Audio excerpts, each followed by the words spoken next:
Dapat dikatakan bahwa satu batu menimbulkan ribuan gelombang. Artikel tabloid Jiangcheng yang mendiskreditkan Ye Qingcheng dengan cepat menyebar dan langsung menimbulkan sensasi di seluruh Jiangcheng. Pada saat yang sama kekuatan keluarga kaya di Nanjiang sedang melonjak. Villa Hijau. Setelah membaca artikel itu, dada Lin Qingtan hampir meledak karena amarah.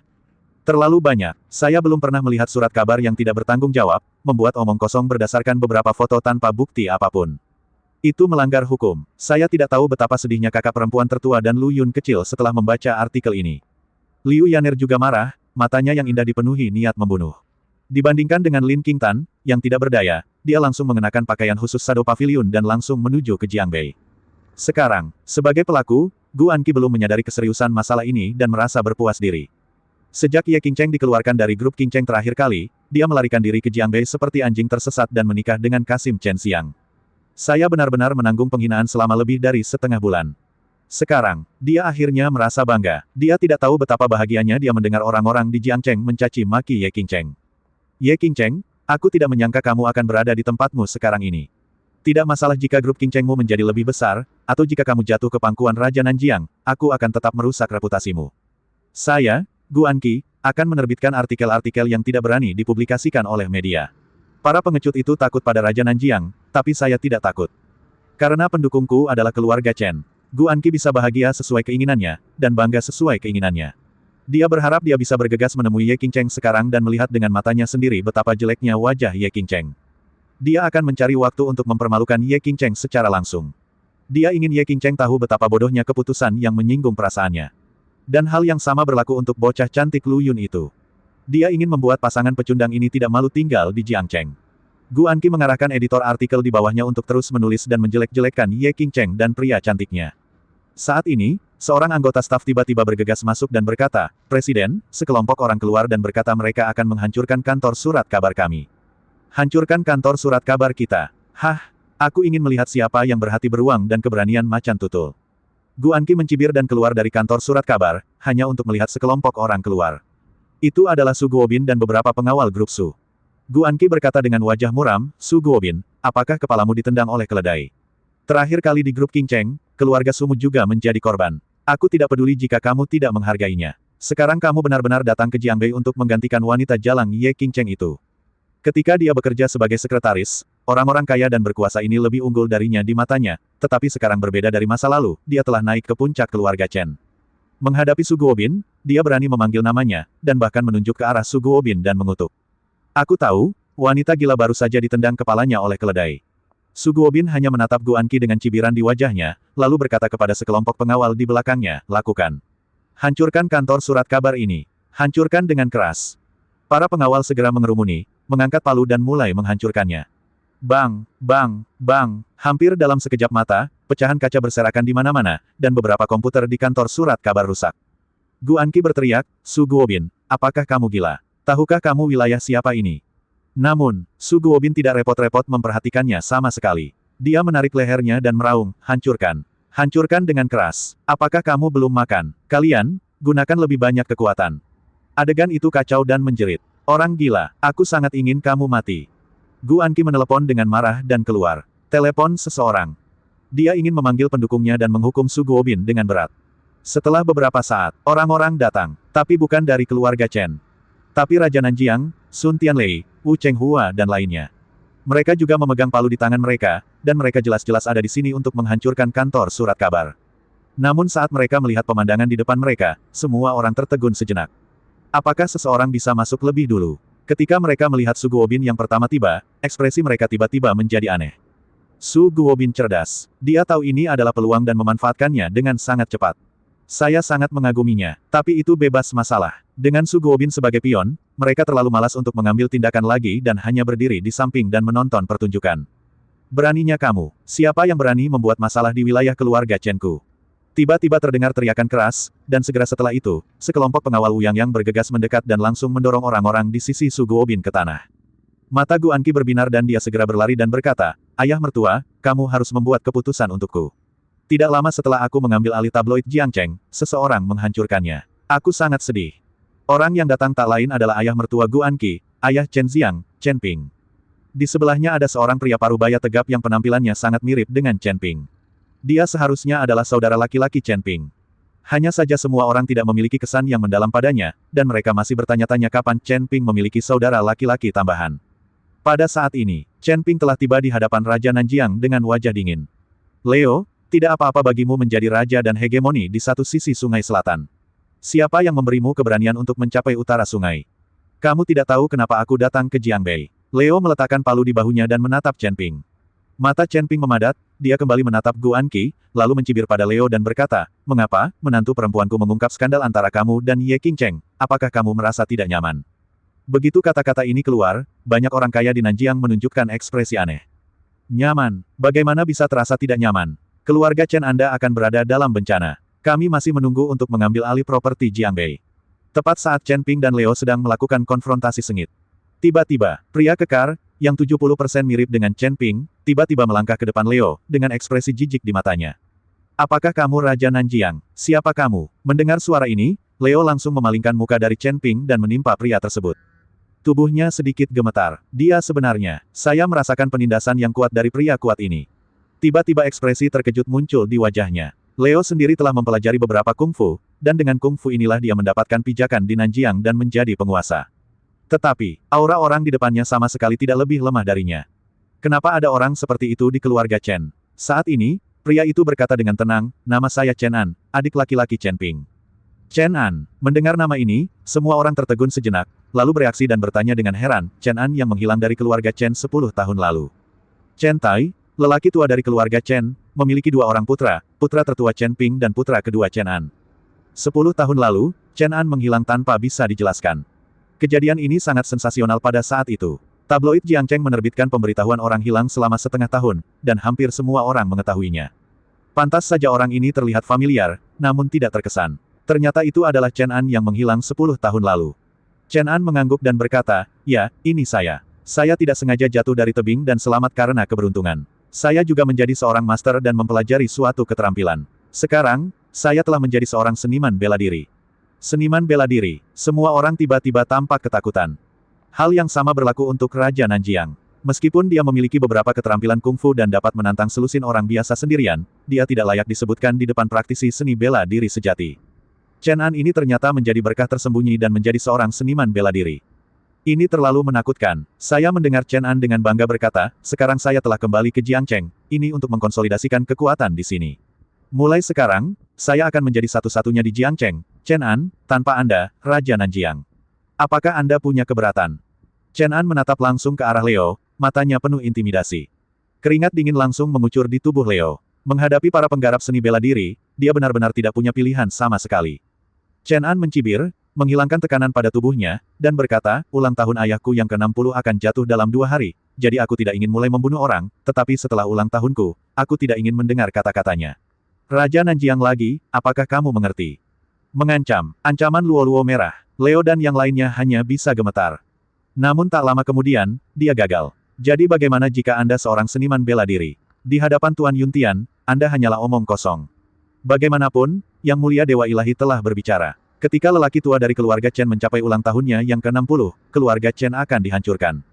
Sekarang tinggal 2 hari lagi sebelum ulang tahun keluarga Chen, aku, Leo, tidak tahan dengan nada ini. Tapi pada saat ini, Su Guobin tiba-tiba berteriak seperti orang gila, bagaimana dengan para kultivator seni bela diri? Bahkan jika Anda seorang kultivator seni bela diri, Anda tetap tidak dapat menghindari nasib keluarga Chen yang hancur. Anda sangat sombong. Suara mendesing. Chen An langsung berlari ke arah Su Guobin, menendang dadanya dengan keras, dan berkata dengan tatapan sinis, "Katakan lagi."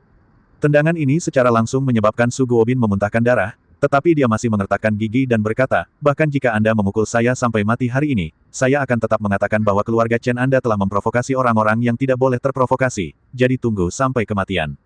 Menurutku kamu mati lebih dulu." Chen An sangat marah dan menendang Su Guobin satu demi satu, menyebabkan dia berguling-guling di tanah dan mematahkan banyak tulang di tubuhnya. "Keluarga Chen, sudah berakhir, hahaha, ayolah, pukul aku sampai mati." Su Guobin berteriak sambil muntah darah. Raja Nanjiang dan yang lainnya merasa mati rasa setelah melihatnya. Su Guobin ini terlalu tangguh. Anda hanya harus menanggungnya selama 2 atau 3 hari, bukan? Tentu saja mereka tidak tahu bahwa Su Guobin datang ke Jiangbei kali ini untuk menebus dosanya. Dia tidak punya niat untuk kembali hidup-hidup. Sial, jika kamu masih berbicara omong kosong ketika kamu akan mati, aku akan mengirimmu ke neraka. Chen An sangat marah hingga dia benar-benar lupa apa yang baru saja dia katakan tentang tidak ingin membunuh. Dalam sekejap, Chen An melompat hingga ketinggian lebih dari 5 meter, lalu berlutut dan menabrak kepala Su Guobin dengan kecepatan tinggi. Begitu lututnya jatuh, Su Guobin sama sekali tidak punya cara untuk bertahan hidup. Tetapi pada saat kritis ini, tiba-tiba, suara siulan keras terdengar di udara, dan kemudian cahaya dingin yang menyilaukan tiba-tiba muncul di depan Chen An. Pembunuh. Chen An tiba-tiba mengerutkan kening dan dengan cepat melompat keluar dari udara, mendarat 20 cm dari kepala Su Guobin. Hanya dengan begitu dia bisa lepas dari cahaya dingin. Ketika dia melihat dengan jelas pakaian orang yang menyerangnya, wajah Chen An tiba-tiba menjadi gelap dan dia berkata, "Pembunuh paviliun bayangan. Apakah kamu orang yang baru saja dikatakan Su Guobin agar kamu tidak boleh main-main?" Ketika dia berlatih seni bela diri dengan tuannya, dia telah berurusan dengan pembunuh dari paviliun bayangan, jadi dia sekilas mengenali bahwa orang di depannya berasal dari paviliun bayangan. Orang yang datang tidak lain adalah Liu Yaner. Tapi dia mengenakan pakaian malam hitam dan memakai topeng di wajahnya, jadi tidak ada yang mengenali identitas aslinya. Liu Yaner mengabaikan Chen An, tapi melirik Guan Qi, dan berkata dengan suara rendah, "Saya tidak tahu apa yang bisa Anda banggakan setelah menikah dengan seorang Kasim." Begitu kata-kata ini keluar, ekspresi semua orang di keluarga Chen tiba-tiba berubah. Masalah Chen Xiang adalah hal yang tabu di keluarga Chen dan tidak ada yang berani menyebutkannya. Sekarang Liu Yaner telah menunjukkannya secara langsung, bagaimana mungkin dia tidak takut? Terutama Chen Ping, seolah-olah dia telah menebak sesuatu, menatap Liu Yaner dan berkata dengan marah, "Apakah kamu melakukan apa yang terjadi pada Xiang setengah tahun yang lalu?" "Selamat, jawaban Anda benar." Liu Yaner langsung mengakuinya. Bas, kemarahan di hati Chen Ping langsung meledak. Ternyata laki-laki di hadapannya itulah yang membuat putranya kehilangan kualifikasi menjadi laki-laki. Dalam 6 bulan terakhir, tidak ada satu hari pun Chen Ping tidak ingin menemukan pembunuh terkutuk ini, namun semua usahanya sia-sia. Tidak menyangka, hari ini, dia benar-benar mengambil inisiatif untuk mengantarkannya ke rumah saya. Chen Ping menarik lehernya dan meraung, "Chen An, bunuh dia. Bunuh dia dengan cepat. Aku akan mengirimkan tubuhnya ke Xiang, dan biarkan Xiang mempermalukannya sepuasnya." Jernih, Chen An mengambil satu langkah ke depan, dan aura seniman bela diri langsung melonjak. Bum bum bum, Chen An mengambil tindakan tegas, dengan momentum yang sangat menakutkan. Dia menginjak tanah berulang kali, dan setiap langkah meninggalkan bekas yang dalam di tanah. Tinjunya sepertinya terbuat dari baja, diayunkan dengan kekuatan yang menakutkan, dan Liu Yaner ditekan sejenak dan terus mundur.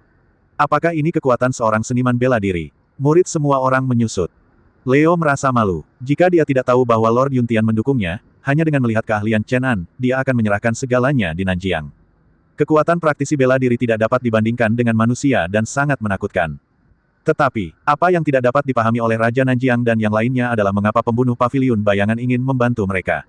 Dalam sekejap, kedua belah pihak telah bertukar tidak kurang dari 10 gerakan.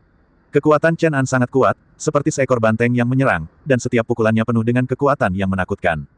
Liu Yaner, sebaliknya, fleksibel dan ringan. Setelah menderita beberapa kerugian kecil, dia tidak menghadapi Chen An secara langsung untuk mencapai jalan buntu. Ledakan, pertukaran lain. Saat tinju Chen An mengenai tubuh Liu Yaner mundur seperti biasa, sambil memanipulasi bayonet untuk mencari peluang menyerang. Pembunuh Shadow Pavilion memang sulit untuk dihadapi. Wajah Chen An berubah sedikit jelek. Jika Liu Yaner menghadapinya secara langsung, dia pasti akan dihancurkan olehnya, tetapi lawannya terus menghindar dan berbalik, dan kecepatannya lebih cepat darinya, membuatnya tidak punya kekuatan lagi untuk digunakan, yang benar-benar membuat frustrasi. Jika ini terus berlanjut, cepat atau lambat dia akan dimakan sampai mati. Praktisi pencaksilat mengolah energi dalam, yang terbagi menjadi tingkat 1-9 pada tahap awal, pada tahap selanjutnya, energi dalam dilepaskan keluar, yang merupakan keadaan master. Chen An belum mencapai level master, dan hanya bisa mengandalkan pukulan dan tendangan untuk menyerang. Ketika energi internalnya habis, bahkan jika dia berhadapan langsung, dia tidak akan pernah menjadi lawan Liu Yaner lagi. Jelas sekali, ini adalah strategi Liu Yaner. Jejak kekejaman melintas di mata Chen An, dan setelah pukulan lain meleset, dia tiba-tiba mengubah tinjunya menjadi telapak tangan dan menyemprotkan cahaya warna-warni dari telapak tangannya. Liu Yaner terkejut. Bukankah Chen An ini belum mencapai level master? Bagaimana dia bisa mengekspresikan kekuatan batinnya secara lahiriah? Segera Liu Yaner berseru, "Kelabang." Apa yang disemprotkan dari telapak tangan Chen An memang bukanlah kekuatan batin seorang seniman bela diri, melainkan kelabang warna-warni dengan sepasang sayap berwarna darah, yang secara tak terduga menggigit punggung tangan Liu Yan. Wajah cantik Liu Yaner langsung memucat, dan dia segera berbalik dan melarikan diri. Chen Ping berkata dengan murung, "Mengapa kamu tidak menghentikannya? Pembunuh sialan ini memotong nyawa putranya yang berharga. Betapa dia berharap bisa memotongnya menjadi beberapa bagian. Namun pada akhirnya, dia tetap lolos. Entah berapa lama waktu yang dibutuhkan untuk membalas dendam kali ini." Chen An mencibir dan berkata, "Dia telah diracuni oleh kelabang 7 warna milikku. Cepat atau lambat dia akan kembali dan meminta penawarnya padaku. Lalu aku bisa membiarkan keponakan Xiang mempermalukannya sesuka hati." Setelah mendengar ini, Chen Ping merasa sedikit lega. Chen An membuka telapak tangannya, dan lubang darah yang mengejutkan muncul. Kelabang berwarna-warni itu jatuh kembali ke telapak tangannya dan merangkak kembali ke sepanjang lubang darah. Selama seluruh proses, Chen An menunjukkan ekspresi yang menyakitkan. Chen Ping di samping juga terkejut, tapi dia tidak bertanya lagi, dia merasa sangat bangga karena adiknya memiliki senjata pembunuh yang begitu kuat. Setelah kelabang berwarna-warni merangkak kembali ke dalam tubuhnya, ekspresi kesakitan di wajah Chen An menghilang. Kemudian dia berjalan ke arah Su Guobin dan menendangnya beberapa kali. Makhluk yang kamu sebut tak tersentuh telah diracuni oleh racun kelabang 7 warna milikku dan tidak akan hidup lama. Apakah kamu merasa putus asa sekarang? Chen An mencibir 2 kali. Dia berpikir bahwa pembunuh dari Shadow Pavilion barusan adalah alasan keributan Su Guobin. Su Guobin jatuh ke tanah dan mengejang, hidungnya memar dan wajahnya bengkak. Dia hampir tidak bisa berkata-kata, tetapi matanya masih penuh ketidakpuasan. Chen An tidak membunuhnya lagi, tetapi meminta pengawal untuk membawanya kembali dan mengurungnya. Ketika pembunuh Shadow Pavilion menyerahkan diri, mereka akan menyiksanya bersama. Sebelum pergi, Chen An melirik Leo dan yang lainnya dengan jijik lagi, dan berkata, apa yang kamu sebut pendukung hanyalah sampah di mataku, Chen An. Ingat, mulai sekarang, di Jiangcheng ini, aku, Chen An, adalah langit. Petik 2. Dia tertawa dengan arogan dan pergi. Jika bukan karena mulut Su Guobin yang keras kepala, Chen An tidak akan repot-repot mengambil tindakan terhadap limbah Jiangcheng ini. Gu Anqi juga mengangkat dagunya tinggi-tinggi, seperti ayam jago yang menang. Keluarga Chen sudah kuat, tetapi sekarang paman yang berlatih seni bela diri telah kembali, hanya masalah waktu sebelum keluarga Chen mendominasi Jiangcheng. Kali ini saya menikah dengan keluarga Chen, dan saya membuat keputusan yang tepat. Ye Qingcheng, bukankah kamu sangat baik? Tidak peduli seberapa baik kamu hanya bisa tertinggal jauh olehku, Gu Anqi, selamanya. Ketika keluarga Chen mendominasi Jiangcheng, Raja Nanjiang akan diusir dari Jiangcheng seperti anjing. Dan Raja Nanjiang adalah pendukung Ye Qingcheng. Bahkan pendukungnya telah menjadi anjing yang berduka, dan situasi Ye Qingcheng hanya akan menjadi lebih menyedihkan. Hari ini akan segera tiba. Setiap kali Gu Anqi memikirkan hal ini, dia tidak bisa menahan diri untuk tidak mengangkat sudut mulutnya. Setelah semua orang di keluarga Chen pergi, Leo dan yang lainnya berdiri di sana untuk waktu yang lama, ekspresi mereka sangat tertekan. Meskipun mereka semua tahu bahwa begitu Shen Jun Yuntian mengambil tindakan, keluarga Chen akan hancur total, dan itu hanya akan memakan waktu paling lambat 2 atau 3 hari. Tetapi, kalau begitu kita harus menunggu 2 atau 3 hari. Biasanya 2 atau 3 hari berlalu dalam sekejap mata, namun kini, hari-hari terasa seperti bertahun-tahun. Ketika mereka memikirkan kepengecutan yang mereka terima barusan dan ekspresi arogan Chen An, mereka menjadi depresi dan tidak bisa menunggu sampai hari pesta ulang tahun keluarga Chen. Saya sangat berharap Tuan Yuntian mengambil tindakan sekarang. Namun, yang tidak mereka ketahui adalah Lu Yun tidak mengambil tindakan karena dia tidak berada di Jiangcheng saat ini. Selain itu, dia tidak suka membaca berita, jadi dia tidak tahu bahwa Jiangcheng telah berubah. Kuncinya adalah, Lin Qingtan dan Liu Yaner awalnya khawatir kejadian ini akan mempengaruhi diskusi kakak tertua mereka tentang proyek tersebut, jadi mereka tidak segera menelepon untuk memberi tahu mereka. Adapun Raja Nanjiang, mereka selalu percaya bahwa Tuan Yuntian memiliki pengaturannya sendiri, jadi mereka berencana untuk menyimpan balas dendam ini sampai ulang tahun ke-60 Chen Tai. Sebenarnya, jika Leo memberitahu Lu Yun tentang hal ini sekarang, Lu Yun pasti akan langsung membunuh keluarga Chen dan menunggu ulang tahunnya yang ke-60. Ibu kota provinsi. Di ruang resepsi grup Jin, seorang pria dan seorang wanita sedang duduk. Pria itu bersih dan ceria, dan wanita itu cantik. Itu adalah Lu Yun dan adik perempuannya yang cantik Ye Qingcheng. Setelah beberapa saat, seorang sekretaris wanita yang mengenakan sepatu hak tinggi sutra hitam membuka pintu dan masuk, berkata, saya minta maaf, Anda berdua, Presiden Jin kita tidak ada pengunjung hari ini. Silakan kembali. Tidak ada pengunjung. Bukankah kita sudah membuat janji sejak lama? Alis Ye Qingcheng sedikit terangkat. Sebelum dia datang ke ibu kota provinsi, dia telah membuat janji dengan bos grup Jin untuk bertemu hari ini. Dia telah menunggu di sini hampir sepanjang hari, tetapi tidak ada yang muncul. Apakah itu asal-asalan? Ye Qingcheng tampak tidak senang, tetapi sulit untuk mengatakan apapun, dia meminta orang lain untuk melakukan sesuatu. Pada saat ini, seorang pria parubaya lainnya berjas dan sepatu kulit datang ke pintu. Sekretaris wanita segera menyambutnya dengan senyuman dan berkata, Tuan Yang, silakan datang ke sini.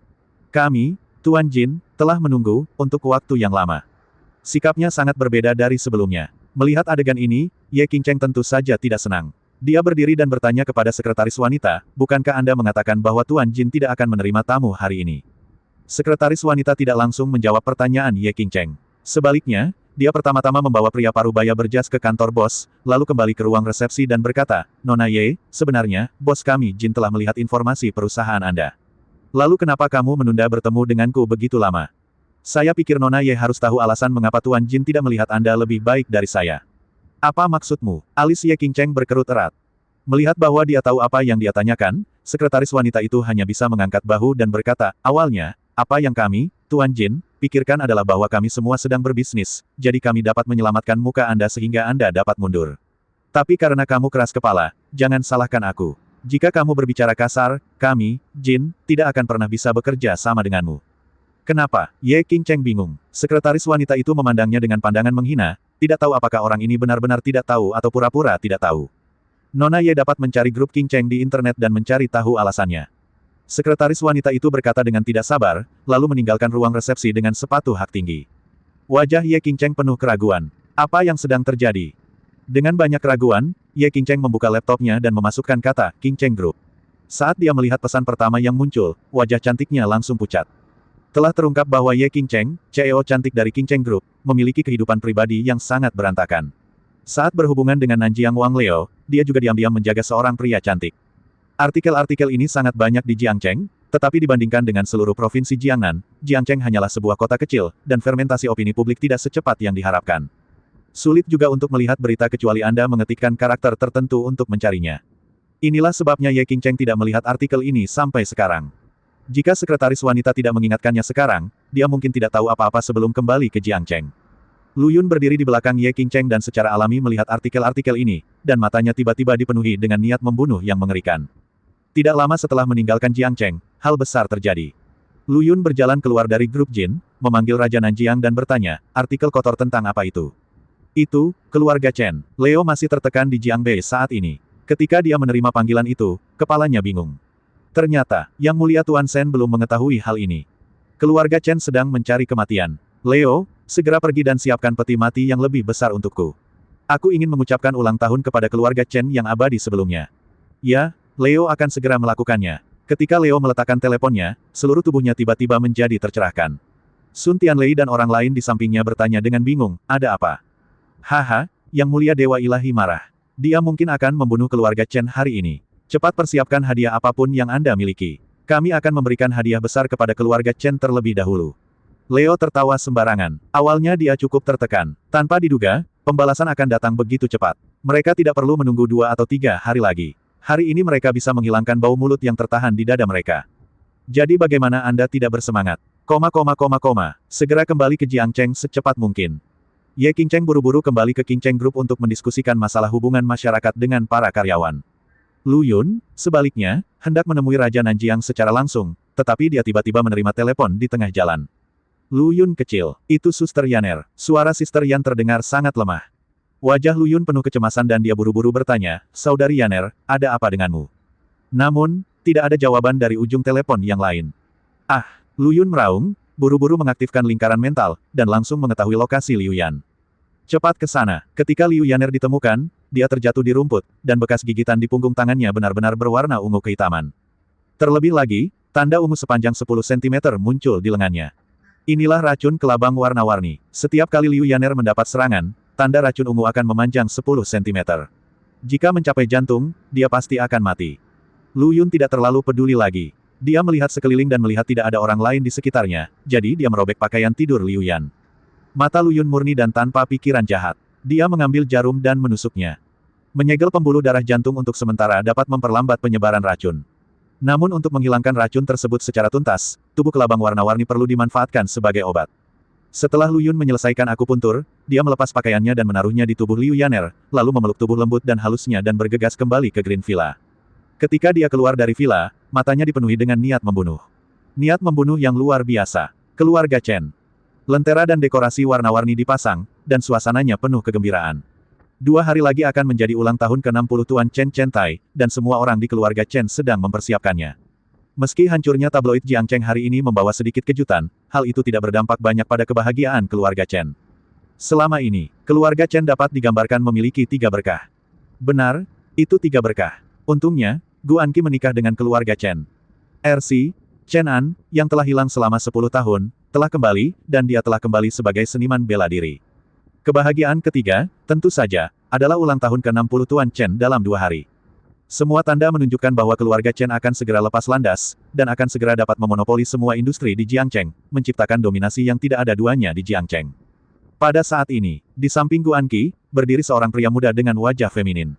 Dia berkata dengan suara yang sedikit melengking, berita bahwa kantor surat kabar dirusak hari ini tidak membuatmu takut, bukan?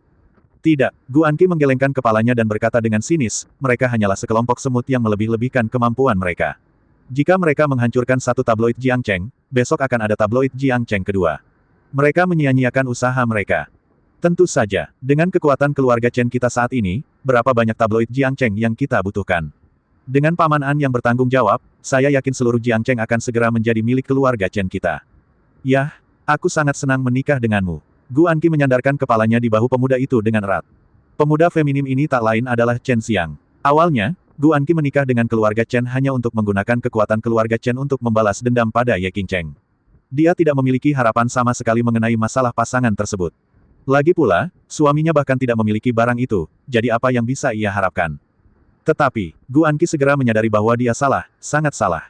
Meskipun Chen Xiang tidak lagi memiliki kemampuan itu, dia dulunya adalah seorang pemuda romantis yang berkeliaran di sekitar bunga, dan dia sangat pandai membujuk wanita. Menggunakan pepatah lama untuk menggambarkannya, ada ahli bicara perut yang baik di Jiangbei, dan Chen Xiang adalah salah satunya. Pasangkan dengan beberapa perkakas listrik terkait. Gu Anqi sangat senang sehingga dia tidak bisa tidak menginginkannya. Jadi apa yang dikatakannya kepada Chen Xiang pastinya bukan bertentangan dengan keinginannya, melainkan karena setelah menikah dengan Chen Xiang, ia benar-benar merasakan banyak kebahagiaan dan kegembiraan yang belum pernah ia rasakan sebelumnya. Sementara semua orang di keluarga Chen dengan gembira mempersiapkan pesta ulang tahun 2 hari kemudian. Tiba-tiba, Raja Nanjiang Leo dan yang lainnya datang tanpa diundang, masing-masing memegang kotak kunci di tangan mereka. Melihat mereka, semua orang di keluarga Chen menunjukkan permusuhan yang kuat di wajah mereka. Mata Chen Ping sedikit menyipit dan dia berkata, Raja Nanjiang, kalian benar-benar tidak takut mati. Saya baru saja memperingatkan Anda sore ini, dan Anda begitu cepat dan tidak sabar dikirim ke rumah Anda untuk mencari kematian. Haha, jangan salah paham, jangan salah paham. Leo tersenyum dan melambaikan tangannya dan berkata, bukankah ini ulang tahun ke-60 orang tuamu dalam 2 hari? Kami tidak menerima undangan meskipun kami memikirkannya. Akan sangat memalukan jika kami datang tanpa diundang saat itu, jadi kami dengan suara bulat memutuskan untuk merayakannya terlebih dahulu. Datang dan rayakan ulang tahun Tuan Chen dalam 2 hari. Ulang tahun yang lebih awal. Semua orang di keluarga Chen memiliki ekspresi stagnan. Chen Ping berkata dengan wajah muram, saya belum pernah mendengar tentang aturan merayakan ulang tahun sebelumnya. Jika Anda berani bermain trik, tidak ada yang akan membiarkan keluarga Chen berdiri hari ini. Haha, tidakkah kamu melihat bahwa kami bahkan membawa hadiah? Leo tersenyum dan menepuk kotak kunci perak di tangannya. Secara umum, kotak kata sandi perak semacam ini digunakan untuk menyimpan uang. Mungkinkah, Gu Anqi sepertinya telah menemukan kuncinya, dan berdiri sambil mencibir dan berkata, Raja Nanjiang, jika kamu ingin menyenangkan keluarga Chen kami, katakan saja secara langsung. Tidak perlu menggunakan ulang tahun ke-60 orang tua itu sebagai sebuah mengizinkan. Untuk menyenangkan, semua orang di keluarga Chen memandang Gu Anqi dengan ekspresi bingung. Itu benar, Gu Anqi memasang kacamata berbingkai persegi berwarna merah muda di pangkal hidungnya dan menganalisis dengan sangat percaya diri, sore ini, sekelompok dari mereka datang untuk menghancurkan kantor surat kabar kami. Akibatnya, mereka diberi pelajaran oleh Paman An. Mereka sangat ketakutan bahkan tidak berani bernapas. Setelah melihat kekuatan Paman An, mereka pasti ketakutan, jadi mereka datang untuk memberi kami uang, tapi mereka tidak tahan malu, jadi mereka mencari alasan dan mengatakan mereka ada di sini untuk memberi kami hadiah. Dan tujuan mereka melakukan ini hanyalah agar Paman An membiarkan mereka hidup. Lagi pula, tidak akan lama lagi keluarga Chen kita akan memonopoli seluruh kota Jiang. Jadi jika mereka tidak datang untuk menyenangkan kita sekarang, mereka tidak akan pernah memiliki kesempatan lagi di masa depan. Analisis Gu Anqi jelas dan logis. Semua orang di keluarga Chen mengangguk setuju. Itu sangat masuk akal. Chen Ping juga mengangguk sedikit dan memberikan pandangan setuju pada Gu Anqi. Menantu perempuan ini cerdas dan tidak menghina reputasi keluarga Chen kami. Chen An, yang berada di sebelahnya, mencibir dengan jijik. Saya pikir Raja Nanjiang adalah orang yang tangguh, tetapi saya tidak menyangka bahwa dia menunjukkan tangannya di depannya pada sore hari dan membuatnya takut hingga menjadi pengecut. Negara ini mudah sekali untuk dilawan, sungguh tidak menyenangkan sama sekali. Saya mendengar Chen An berkata dengan ekspresi arogan, karena kalian semua memohon belas kasihan seperti ini, maka saya akan bersikap lunak. Setelah semua harta benda Anda ditelan oleh keluarga Chen, saya akan mengizinkan Anda untuk terus tinggal di Jiangcheng. Petik 2. Mendengarkan nada kata-katanya, sepertinya dia menganggap dirinya sebagai Raja Jiangcheng. Seperti yang dia katakan sendiri, dia, Chen An, adalah Dewa Jiangcheng. Praktisi seni bela diri memiliki keyakinan ini. Namun, Leo dan yang lainnya memasang wajah aneh. Untuk menyenangkan. Memohon belas kasihan, Anda keluarga Chen sangat percaya diri. Saat ini, Chen Ping telah mengambil alih kotak kata sandi perak dari Leo dan yang lainnya. Koin neraka, ada 6 kotak utuh, semuanya berisi koin hantu. Ini berarti mengutuk orang tua mereka sampai mati. Brengsek kalian, kalian berani menantang keagungan keluarga Chen-ku. Aku akan mengirimmu ke neraka sekarang. Chen An yang semula terlihat sombong menjadi geram saat melihat pemandangan ini. Tiba-tiba ia menekuk jarinya dan menggenggam Leo seperti cakar elang. Ekspresi Leo langsung berubah. Namun saat ini, peti mati kayu mahoni tiba-tiba terbang dari luar rumah sakit. Dengan keras, ia menghantam dada Chen An dengan keras dan menjatuhkannya. Keluarga Chen, aku sudah lama menunggu hari ini. Besok keluarga Chen akan mendapat masalah. Awalnya ini adalah klimaks yang besar. Saya pikir saya akan menunggu sampai situasi dengan grup Jin terselesaikan sebelum saya dapat menulis tentangnya. Tetapi saya takut teman-teman saya juga akan kewalahan, panjang, jadi saya tulis plot ini dulu. Jika ada celah dalam logikanya, tolong jangan tersinggung, hari ini dingin sekali, tanganku membeku, menyedihkan. Peti mati kayu mahoni terbang dari luar rumah sakit dan menghantam dada Chen An dengan kekuatan yang sangat menakutkan. Tubuh Chen An langsung terbang mundur seperti origami, dan akhirnya membentur tembok dengan keras dan terjatuh. Semua organ dalam sepertinya tergeser. Sangat kuat. Mulut Chen An berlumuran darah, dan wajahnya dipenuhi ketakutan. Meski ada unsur kecerobohan, penampilan lawan yang begitu kuat tetap memberinya rasa penindasan yang besar. Ledakan. Pada saat ini, peti mati merah mendarat di tanah, dan seluruh rumah keluarga Chen berguncang saat ini. Segera setelah itu, suara dingin pemuda itu datang dari jauh, keluarga Chen, saya sudah lama menunggu hari ini. Sebelum ada yang datang, suaranya sudah terdengar. Semua orang di keluarga Chen merasa ngeri. Dilihat dari kekuatan menjatuhkan peti mati ini, beratnya setidaknya 5 hingga 600 kilogram. Siapa yang begitu kuat sehingga dia bisa melempar peti mati merah ini dari jarak sejauh itu ke kompleks keluarga Chen? Dan juga membuat Chen An, seorang seniman bela diri, terlihat seperti ini menyedihkan. Mustahil. Gu Anqi menggelengkan kepalanya dengan wajah pucat. Dia sangat akrab dengan suara ini, tapi dia benar-benar tidak percaya bahwa pemilik suara ini adalah orang yang sama seperti yang dia bayangkan. Dia memutar lehernya dengan kaku dan melihat ke arah pintu halaman yang robek. Akhirnya, sosok pemuda itu muncul. Itu adalah Lu Yun. Dalam sekejap, semua orang di keluarga Chen membelalak tak percaya, terutama Gu Anqi. Setiap sel di tubuhnya tidak bisa berhenti gemetar. Itu dia, benar saja, itu dia. Peti mati merah ini dihancurkan oleh Lu Yun. Bukankah dia anak laki-laki cantik yang dipelihara oleh Ye Qingcheng? Bagaimana dia bisa memiliki kekuatan yang begitu menakutkan? Gigi Gu Anqi bergemeletuk. Gigi semua orang di keluarga Chen berceloteh. Karena, mampu melempar peti mati yang begitu berat dengan tangan kosong menunjukkan bahwa pemuda ini kemungkinan besar adalah seorang seniman bela diri. Dengan kata lain, orang yang difitnah keluarga Chen akhir-akhir ini adalah seorang seniman bela diri. Mengerikan sekali memikirkannya. Ekspresi Lu Yun dingin karena dia telah memasuki kompleks keluarga Chen. Setiap langkah yang dia ambil sepertinya memberikan bayangan menakutkan pada keluarga Chen. Peti matinya dilengkapi dengan kertas. Apakah Anda, keluarga Chen, menyukai hadiah luar biasa ini? Lu Yun berteriak dengan marah, yang mengguncang seluruh kompleks keluarga Chen, membuat semua orang ketakutan sampai mati. Chen Ping berkata dengan gemetar, Tuan Lu, mungkin ada kesalahpahaman di antara kita. Salah paham. Lu Yun menatapnya dengan dingin, saat kamu memfitnahku dan saudari Qingcheng, mengapa kamu tidak mengatakan itu adalah kesalahpahaman? Chen Pingping berhenti sejenak, mata yang menatap Gu Anqi dipenuhi amarah. Semuanya disebabkan oleh wanita jalang ini, sialan. Lu Yun berjalan lurus ke arah Chen An dan berkata dengan dingin, saya mendengar bahwa Anda, Chen An, adalah Raja Jiangcheng. Saya mendengar bahwa keluarga Chen Anda ingin menjadi penguasa Jiangcheng. Saya mendengar bahwa saya, Lu Yun di matamu, Chen An, apakah kamu hanya sampah? Ketiga, pendengaran, itu membuat Chen An ketakutan hingga berkeringat dingin. Dari kekuatan yang dihantam peti mati merah tadi, dia bisa merasakan bahwa kekuatan seni bela diri pemuda di depannya pasti lebih unggul dari miliknya. Chen An sudah merasa malu di hatinya. Dia awalnya mengucapkan kata-kata ini karena dia mengira bahwa dia adalah satu-satunya seniman bela diri di kota Jiang. Dia mengira pendukung Raja Nanjiang dan yang lainnya adalah pembunuh paviliun bayangan. Namun dia tidak pernah menyangka bahwa pemuda di depannya adalah eksistensi yang benar-benar menakutkan. Pantas saja dia memukuli Su Guobin seperti itu di sore hari. Su Guobin masih berteriak dengan marah bahwa keluarga Chen sudah tamat. Ternyata inilah kepercayaan Su Guobin. Setelah menyinggung seniman bela diri yang begitu menakutkan, keluarga Chen mereka memang hancur. Ini hanyalah akhir dari dunia. Tuan Lu, ini salah paham. Chen An menekan rasa sakit di tubuhnya dan menelan. Kesalahpahaman lainnya, mata Lu Yun dipenuhi dengan niat membunuh yang dingin, dia meraih kepala Chen An dan membantingnya ke peti mati kayu mahoni. Ledakan, katakan lagi padaku, apakah ini salah paham? Ini benar-benar salah paham. Ledakan, apakah ini salah paham? Ledakan, apakah ini salah paham? Ledakan, apakah ini salah paham? Petik 2, petik 2. Chen An tercengang. Dia benar-benar tidak tahu di mana kesalahannya. Gu Anqilah yang mencorengmu. Jika kamu tidak memukulnya, mengapa kamu terus menangkapku? Melihat bahwa dia masih tidak tahu bahwa dia salah, Lu Yun tidak punya pilihan selain memegangi kepala Chen An dan berkata dengan suara dingin, kelabang warna-warnimu menggigit wanita yang kucintai. Sekarang katakan padaku, apakah ini salah paham? Ledakan, Lu Yun meraih kepala Chen An lagi dan mengetuk peti mati itu dengan keras. Ketika dia masuk, dia merasakan nafas kelabang warna-warni dari tubuh Chen An, jadi dialah yang pertama melampiaskan nafasnya padanya. Dibandingkan dengan kampanye kotor antara dirinya dan saudari Qing Cheng, balas dendam saudari Yaner harus menjadi yang pertama dibalas. Jadi, bagaimana Lu Yun bisa melepaskan Chen An? Mendengar kata-kata Lu Yun, tubuh Chen An gemetar hebat saat ini. Pantas saja Lu Yun begitu marah. Ternyata pembunuh Shadow Pavilion sore ini adalah wanita kesayangannya.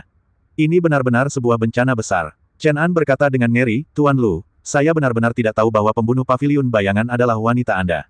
Selama Anda menyelamatkan saya dapat membantu wanita Anda melakukan detoksifikasi segera, oke.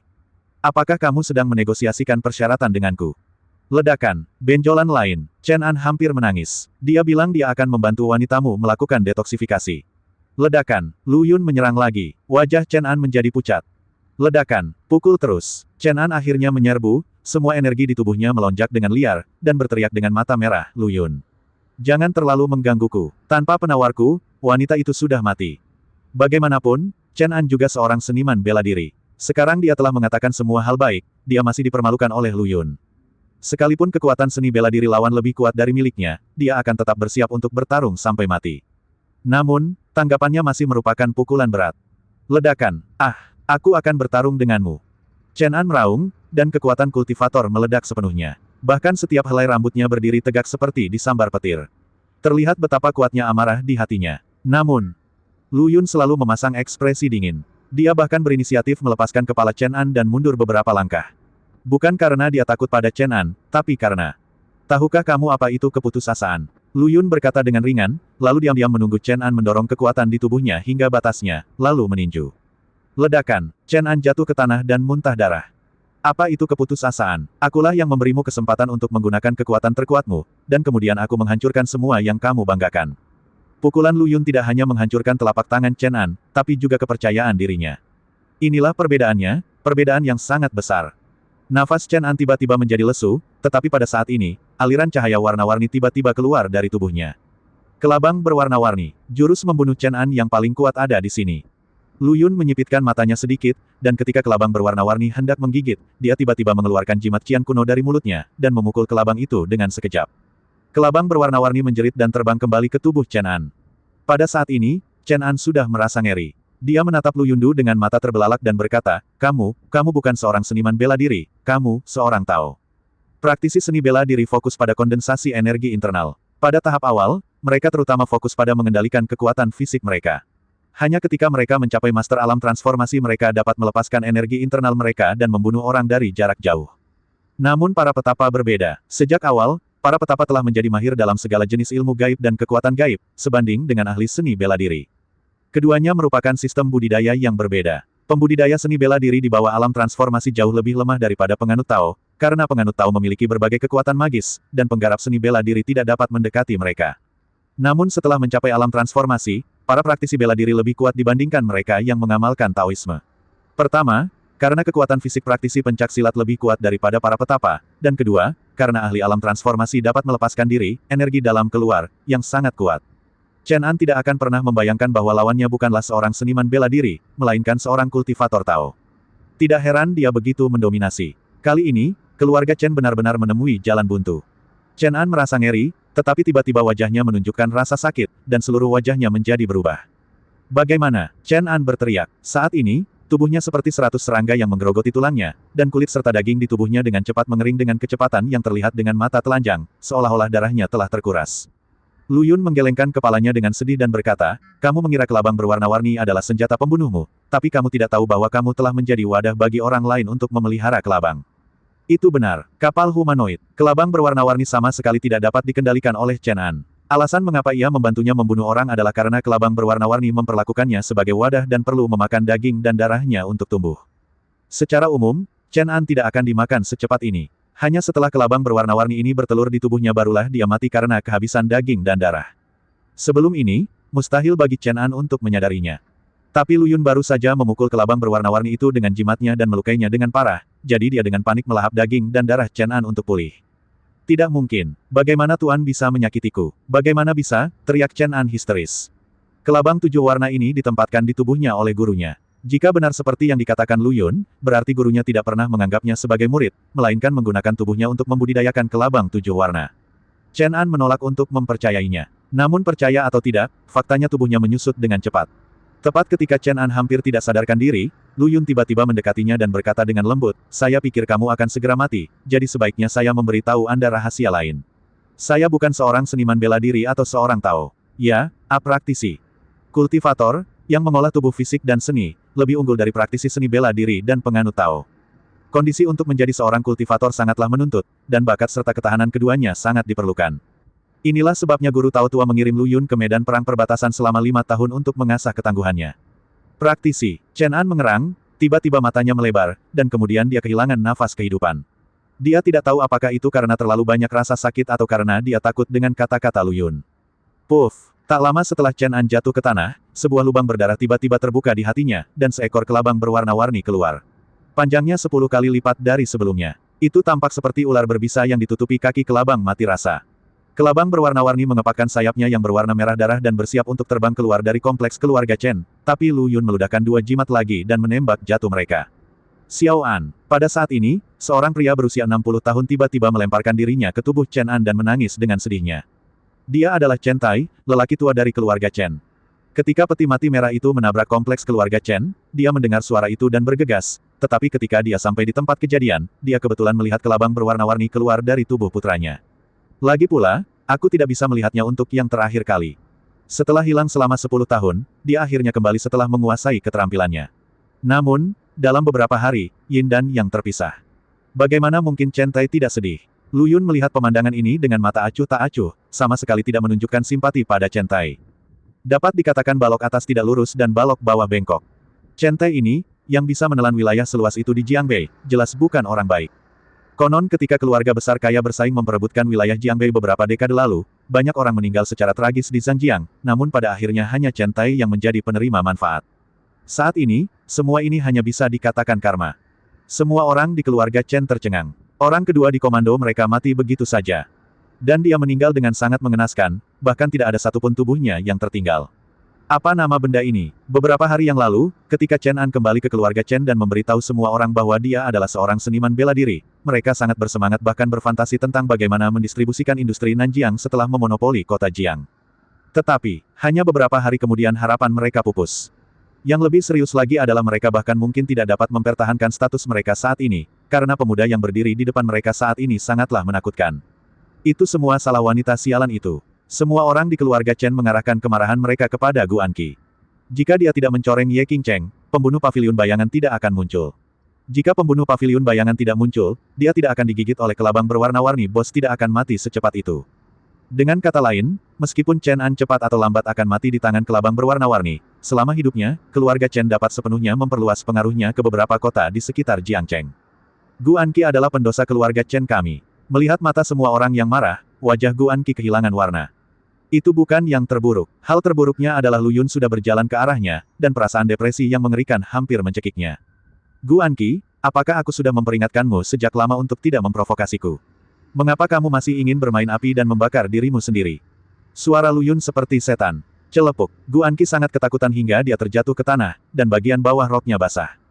Lu Yun menatapnya dengan acuh tak acuh dan berkata, "Saya tidak tahu dari mana Anda mendapatkan kepercayaan diri untuk dibandingkan dengan saya, Saudari Qingcheng. Jika Saudari Qingcheng adalah bulan terang di langit, maka Anda, Gu Anqi, hanya dapat dianggap sebagai sebuah garis di tanah. Kunang-kunang, dari mana datangnya keberanian? Satu langkah salah, setiap langkah salah. Jika Gu Anqi tidak menambah penghinaan ketika grup Qingcheng berada dalam krisis, situasinya akan sangat berbeda dari sekarang. Jika dia tidak memilih untuk menikah dengan keluarga Chen, jika dia tidak memilih untuk membalas dendam pada Ye Qingcheng, dengan kecantikannya, hidupnya pasti tidak akan terlalu buruk. Tetapi, ada begitu banyak pilihan, tapi dia memilih jalan yang salah. Yang bisa saya katakan adalah bahwa kecemburuan wanita ini sangat menakutkan dan sekaligus sangat bodoh. Tolong berhenti bicara. Gu Anqi menutupi kepalanya kesakitan, air mata terus mengalir, dan riasannya yang rapi benar-benar rusak. Pada saat ini, Chen Ping tiba-tiba berkata dengan suara dingin, "Tuan Lu, semuanya terjadi karena wanita ini." Sekarang saya nyatakan bahwa wanita ini akan dikeluarkan dari keluarga Chen dan diserahkan kepada Tuan Lu. Diusir dari keluarga Chen, tubuh Guanqi tiba-tiba gemetar, dia mengangkat kepalanya tak percaya, dan mengamati semua orang di keluarga Chen dengan mata tertutup hujan dan kabut. Chen Ping, Chen Tai, dan suaminya Chen Xiang, semua orang terlihat acuh tak acuh, bahkan jijik, jelas ingin menjauhkan diri darinya. Apakah ini kekejaman keluarga kaya? Hati Guanqi saat ini hanya bisa digambarkan sebagai sedih dan putus asa. Terutama suaminya Chen Xiang, saat keduanya sedang bermain-main di ranjang tadi malam, Chen Xiang berkata bahwa dia akan menggunakan ventriloquy untuk membawanya ke negeri yang penuh kegembiraan. Siapa sangka, dalam waktu kurang dari sehari, sikap Chen Xiang berubah 180 derajat, seolah dia orang asing. Pukulan semacam ini lebih parah dari apa yang dikatakan Lu Yun padanya tadi. Hahaha, semuanya salahku, Guanqi. Akulah satu-satunya badut yang sebenarnya, Guanqi tersenyum sedih, tertawa dan menangis dan tertawa lagi. Guanqi sudah gila. Melihat dia berlari keluar rumah Chen seperti orang gila, Lu Yun hanya bisa menghela nafas. Jika saya mengetahui hal ini, mengapa repot-repot? Sekarang anakku sudah meninggal dan Guanqi gila, apakah kamu puas? Kenapa kamu masih di sini? Chen Taihan menatap Nanjiang Wang dan yang lainnya dengan wajah cemberut dan berkata dengan suara serak. Leo dan yang lainnya tidak berkata apa-apa, tapi diam-diam menatap Lu Yun. Sesaat, Lu Yun berkata dengan tenang, hutang hari ini telah dilunasi. Tetapi apakah Anda, keluarga Chen, telah melupakan hutang 15 tahun yang lalu? Akun dari 15 tahun yang lalu. Semua orang di keluarga Chen bingung.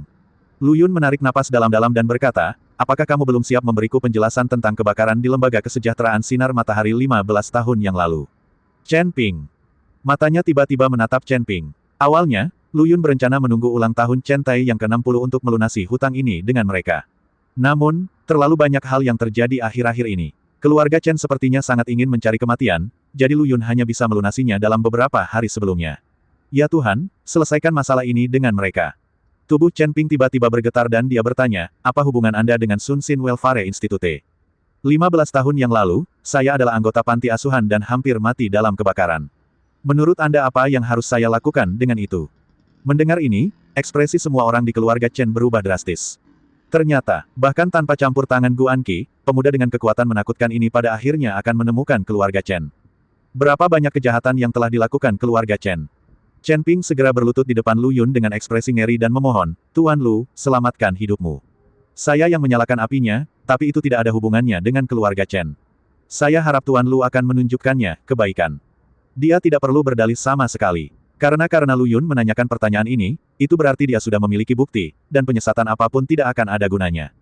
Terlebih lagi, metode Lu Yun sangat bagus, mungkin ada banyak cara untuk membuatnya mengatakan yang sebenarnya. Penyesatan hanya akan mempercepat kematiannya. Apakah sesederhana itu? Lu Yun mengerutkan kening. Leo pernah berkata bahwa 15 tahun yang lalu, pasar real estate di Jiangbei cukup untuk menghidupi keluarga Chen, dan tidak perlu mengambil risiko datang ke Nanjiang untuk membakar situasi. Jadi pasti ada sesuatu yang mencurigakan pada api itu. Mendengar pertanyaan Lu Yun, tubuh Chen Ping sedikit gemetar dan dia berhenti bicara. Memang ada sesuatu yang mencurigakan. Mata Lu Yun tiba-tiba menjadi dingin, dengan ekspresi mematikan di wajahnya, dan dia berteriak, jika kamu tidak ingin keluarga Chen dimusnahkan, yang terbaik adalah menceritakan semuanya tentang apa yang terjadi 15 tahun yang lalu. Tuan Lu, tolong selamatkan hidupmu. Chen Ping membanting kepalanya ke tanah dan berkata dengan suara gemetar, saya memang bertanggung jawab menyalakan api 15 tahun yang lalu, tapi itu bukan niat saya, tapi, seseorang memerintahkan saya untuk melakukannya. Aku tahu ada masalah. Katakan padaku siapa yang menghasutmu. Lu Yun berteriak keras. Saya tidak punya ide. Wajah Chen Ping menjadi pucat, namun pada akhirnya dia menggelengkan kepalanya. Lu Yun sangat marah, melangkah maju dan menendang kepala Chen Ping, berkata dengan marah, kamu akan mati, dan kamu masih ingin menutupi pembunuh di balik layar. Saya pikir kamu tidak peduli dengan kehidupan orang-orang itu. Keluarga Chen sama sekali. Petik 2. Chen Ping berguling-guling di tanah dan memohon belas kasihan karena ketakutan, Tuan Lu, tenanglah, bukan karena saya bermaksud melindunginya, tetapi karena saya benar-benar tidak tahu identitas orang itu. Ledakan, Lu Yun menendangnya lagi, dengan niat membunuh di matanya, kamu berani membodohiku. Kamu tidak tahu identitas orang itu, mengapa kamu membantunya membakar rumah kesejahteraan? Apa menurutmu aku begitu mudah membodohi? Tidak, Tuan Lu, itu karena, orang itu juga seorang seniman bela diri, dan saya tidak berani untuk tidak menaatinya. Seorang seniman bela diri lagi. Lu Yun sedikit terkejut. Tiba-tiba, ledakan, tampaknya ada ingatan samar di benak Lu Yun, yang perlahan terbuka, dan konteksnya perlahan menjadi jelas. Dia ingat, saat terjadi kebakaran di panti asuhan, dia jelas memiliki kesempatan untuk melarikan diri, namun dia terjebak oleh kekuatan yang tidak bisa dijelaskan dan tidak bisa bergerak sama sekali. Ya, itu saja. Saat ingatan ini tidak terblokir, Lu Yun menjadi semakin yakin bahwa kebakaran asli disebabkan oleh dia sendiri. Aneh sekali. Jika seseorang benar-benar ingin membunuh saya, mengapa tidak langsung saja? Mengapa repot-repot menyalakan api? Di samping itu, mengenai ingatan ini kenapa tiba-tiba hilang dan saya tidak dapat mengingatnya sampai hari ini. Lu Yun mengerutkan kening dan berpikir lama. Dia tidak tahu jawaban dari pertanyaan pertama, tapi tidak sulit untuk menarik kesimpulan dari pertanyaan kedua. Orang yang menyegel ingatannya seharusnya adalah guru Tao yang lama. Keterampilan sihir tanpa nama yang dipraktikkan Lu Yun tidak memerlukan pemikiran yang mengganggu pada tahap awal. Jika Anda hanya memikirkan balas dendam, Anda tidak akan pernah bisa mempraktikkannya. Mengenai identitas pelaku sebenarnya di balik layar, mungkin guru Tao tua itu harus mengetahui sesuatu. Tapi Lu Yun sekarang tidak punya cara untuk menghubungi guru Tao tua itu. Setelah kembali dari medan perang perbatasan, dia pergi ke kuil Tao, tetapi guru Tao tua itu tidak terlihat. Dan, guru Tao tua selalu melihat awal mula naga tetapi tidak pernah berakhir. Bahkan jika Lu Yun memobilisasi 72 jaringan informasi Anbu miliknya, dia tidak dapat menemukan apapun. Sakit kepala sekali. Kali ini, Chen Ping berkata lagi, saya tidak tahu identitas orang itu. Saya hanya samar-samar ingat dia menyebutkan bahwa dia berasal dari ibu kota. Modal, mata Lu Yun menyipit lagi, dan setelah sekian lama dia menghembuskan napas perlahan dan berkata, meskipun kamu bukan dalam kebakaran itu, kamulah yang menyalakan apinya, jadi seharusnya tidak terlalu berlebihan bagiku untuk melakukannya, melumpuhkanmu, kan? Omong-omong, Lu Yun dengan cepat menekan lutut Chen Ping 2 kali. Klik, patela hancur. Chen Ping tiba-tiba menjerit menyedihkan.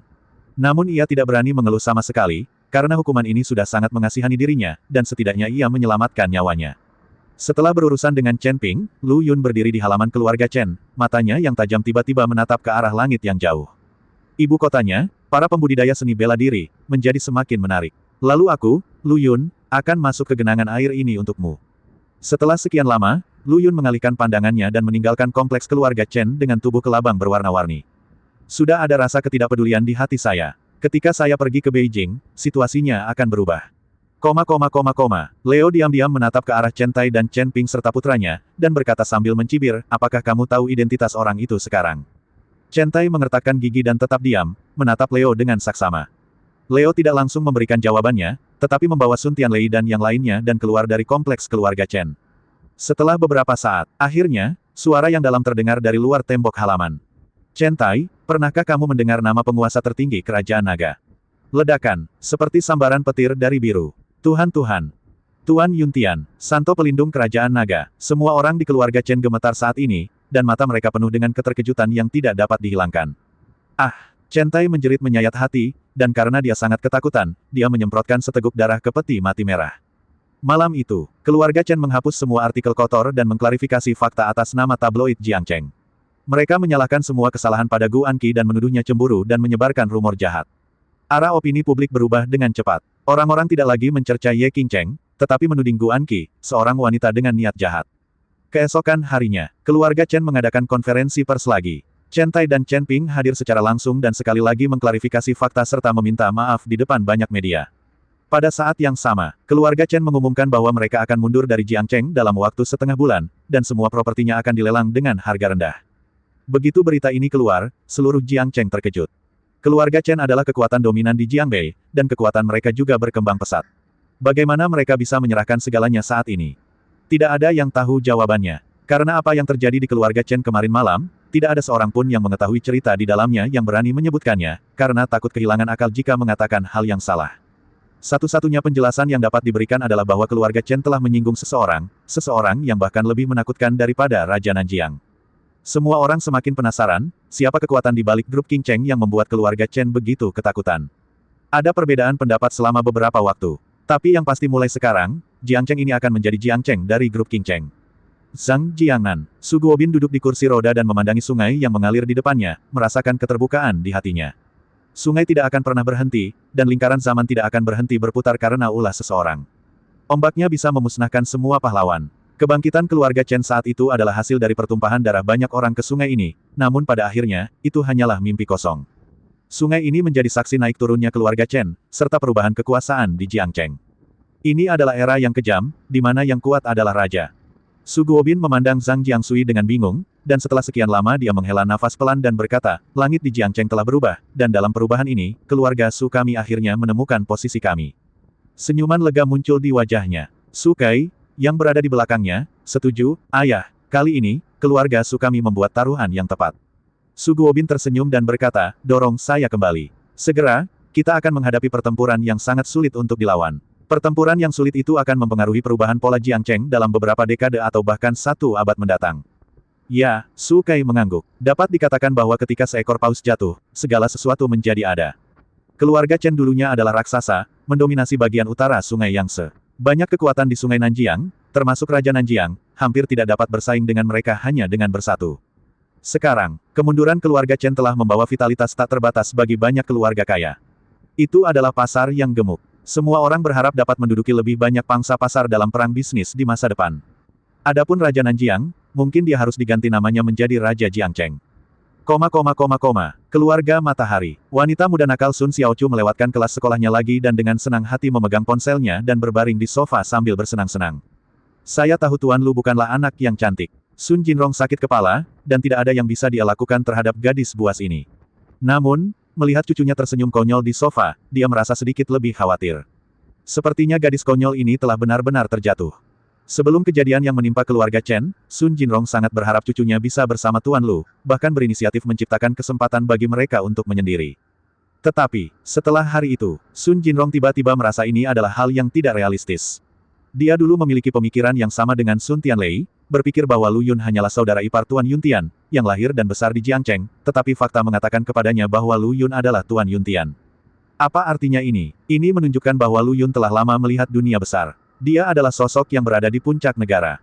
Lihatlah cucuku. Dia memiliki kepribadian yang sulit diatur dan tidak suka belajar. Kuncinya adalah meskipun dia terlihat polos dan menyenangkan, dia sangat terlambat untuk berkembang dalam beberapa aspek. Tidak ada keuntungan sama sekali. Sun Jinrong sangat melankolis. Xiaochu, ada beberapa kata yang ingin kakek sampaikan kepadamu agar kamu bisa siap mental. Apa? Sun Xiaochu tiba-tiba duduk tegak di sofa, melihat ekspresi serius Sun Jinrong, dan berkata, kakek, apakah kamu akan memberitahuku bahwa kamu menderita kanker dan tidak akan berumur panjang? Itu pasti masalahnya. Kalau tidak, mengapa kakek tiba-tiba menjadi begitu serius dan mempersiapkan mentalnya? Oh, kakek, tolong jangan mati, Xiaochu tidak tega meninggalkanmu. Sun Xiaochu sangat sedih hingga dia memeluk leher Sun Jinrong sambil menangis. Gulungan, wajah Sun Jinrong langsung berubah menjadi gelap dan dia mengutuk, kakekmu, saya dalam keadaan sehat. Betapa Anda ingin saya terkena kanker? Inilah yang ditonton orang-orang di TV. Sun Xiaochu berkata dengan sedih. Aku memintamu untuk menonton sinetron yang tidak terlalu berantakan, tapi kamu menolak untuk mendengarkan. Sepertinya aku akan menyita ponselmu di kemudian hari. Tidak, ponselku adalah hidupku. Sun Xiaochu dengan erat menutupi ponsel berharganya dengan ekspresi bermusuhan di wajahnya. Sun Jinrong menghela nafas tak berdaya dan berkata, ponsel adalah hidupmu, bagaimana dengan Tuan Lu? Mendengar kata Tuan Lu, rona merah tiba-tiba muncul di wajah Sun Xiaochu, dan dia berkata dengan malu-malu, kakek yang nakal, bukankah kamu sedang membicarakan tentang ponsel? Mengapa kamu mengungkitnya lagi dengan Tuan Lu? Dia dan Tuan Lu, masih belum sejauh itu. Dia membalikkan jari kakinya ke tanah dengan malu-malu, tampak seperti gadis pemalu. Sun Jinrong merasa semakin sedih saat melihat pemandangan ini. Menghela nafas lagi, Sun Jinrong bertanya dengan ekspresi serius, Xiaochu, apakah menurutmu Tuan Lu luar biasa? Tentu saja, Tuan Lu adalah yang terbaik. Dia tampan dan taoismenya sangat mendalam. Terlebih lagi, sepedanya melaju lebih cepat daripada Audi. Saat saya memberitahu teman sekelas saya di sekolah penjejalan tentang hal ini, mereka semua berkata jangan percaya itu. Ketika sampai pada topik Lu Yun, Sun Xiaochu sepertinya berbicara tanpa henti, tetapi melihat ada yang salah dengan wajah kakeknya, dia harus berhenti dan berkata, baiklah, kakek, apa yang ingin kamu katakan kepadaku? Sun Jinrong berhenti sejenak dan berkata, karena Anda juga tahu bahwa Tuan Lu sangat baik, jika Anda tidak bekerja keras, bagaimana Anda bisa layak bagi Tuan Lu? Petik 2, petik 2. Wajah Sun Xiaochu membeku. Kakek, apa maksudnya ini? Mungkinkah Tuan Lu merasa saya tidak cukup baik, jadi dia meminta kakek untuk memberitahu saya hal ini? Ah, sedih sekali. Hati muda Sun Xiaochu sepertinya telah disakiti 10.000 kali. Tidak bisakah kamu merasa tidak nyaman jika kamu putus cinta bahkan sebelum kamu mulai jatuh cinta? Mata Sun Xiaochu berkaca-kaca, dan dia hampir menangis. Sun Jinrong buru-buru menghiburnya dan berkata, Tuan Lu tidak berpikir bahwa kamu tidak cukup baik, tetapi dia mengatakan bahwa akan lebih baik jika kamu bisa sedikit lebih baik. Bukankah itu berarti aku tidak cukup baik? Sun Xiaochu pada akhirnya tidak bisa menahan air mata. Sun Jinrong tidak tahan, jadi dia harus berbohong dan berkata, sebenarnya, Tuan Lu memberitahuku bahwa selama kamu diterima di Universitas Huaqing, dia akan setuju untuk bersamamu. Nyata, pembohong adalah anak anjing. Guk-guk.